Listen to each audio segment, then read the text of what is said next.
Hello mga best, bumili nga pala ako ng bagong laruan. Meron naman tayong pagkakaabalahan at pag-aaralan. Matagal ko nang balak bumili ng welding kaya tumingin ako sa Shopee. Tapos ito nga nakita ko makabagong welding at pamamaraan. Ang kakaiba dito sa welding na to ay ginagamitan lang siya na parang wire. Hindi tulad ng ordinaryong welding na madalas nating nakikita na ginagamitan ng stick o welding rod na tinatawag. Actually, first time ko rin mag-welding kaya panibagong challenge na naman ang ating susubukan. Bumili nga pala ako nito dahil balak kong magdagdag ng extra income. Ang tawag nga pala sa welding machine na to ay MIG welding. MIG welding or MIG welding, hindi ko alam kung paano bigkasin. Pero ang kainaman sa welding machine na to ay 3-in-1 na siya. Pwede sa MIG, pwede sa TIG or TIG. Pwede rin sa MMA yung ginagamitan ng stick o welding rod. So nag-research pa ako at tinanong ko yan kay paring Google para malaman ko kung paano gamitin ito at kung ano ang ibig sabihin ng MIG, TIG at MIG.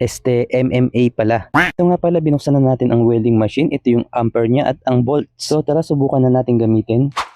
Flex ko lang din ang ating bagong mask. Siyempre kapag may welding, hindi pwedeng mawala ang mask. Auto darkening na rin to. Pag nakakakita siya ng liwanag ng welding, kusa siyang dumidilim. Yung parang pag nakita mo yung kaaway mo, yung kusang didilim ang paningin mo. Bumili na rin ako ng guantes o gloves para naman hindi tayo mapaso. Yung gloves nga pala nito ay sa Shopee ko lang din nabili. Powerhouse ang tatak niya. Maganda rin siya at makapal. Medyo malaki lang sa aking kamay. Medyo kulang pa ako sa mga kasuotan dahil wala pa akong pants at long sleeve. Dagdag protection din kasi yun para hindi tayo mapaso. Ito nga palang ginagawa kong square bar na square. I-welding ko to dito sa clamp na gagamitin ko para sa ating proyekto. Yung clamp kasi na to ay ginagamitan pa ng liabe o kaya katala para mapihit. Wala naman akong ganung tools kaya naisipan kong weldingan na lang ng pa-square para dun ko isa papasok yung tubo at saka ako pipihitin na lang ng kamay. Ito nga pala yung pinakauna kong welding at ito na rin yung pinaka-experience ko bago tayo sumalang sa totoo kong project. Madali lang kasing gamitin tong MIG welding para ka lang nagpipaste. Tapos yung mas na gamit ko, auto darkening, so hindi siya masakit sa mata. Nakikita ko yung nalulusaw na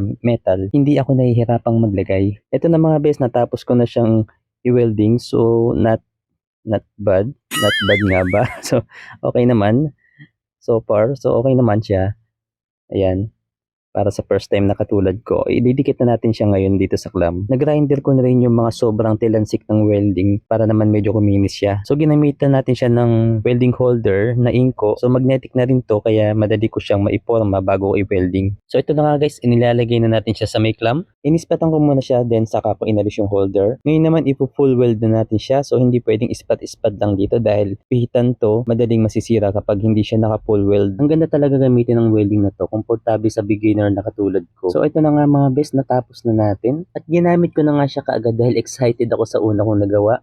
Nakaputol na nga ako dito ng angle bar para sa project na ginagawa ko. Ito nga at ginagawa ko na siyang square. Napaka-useful naman talaga nito. Kahit nakalagay lang siya sa lumang rim ng sasakyan. Ngayon naman mga best, ito na, wine-welding ko na yung ating square na ginawa. Marahil nagtataka kayo kung para saan nga ba yung ginagawa ko na to. Ito nga pala yung project na sinasabi ko. Dahil meron tayong motorcycle shop. Marami kasi sa shop na pinag-change oilan ng mga motor or yung tatawag na use oil. Isa sa naisip kong project or extra income ay ang gumawa ng use oil kalan.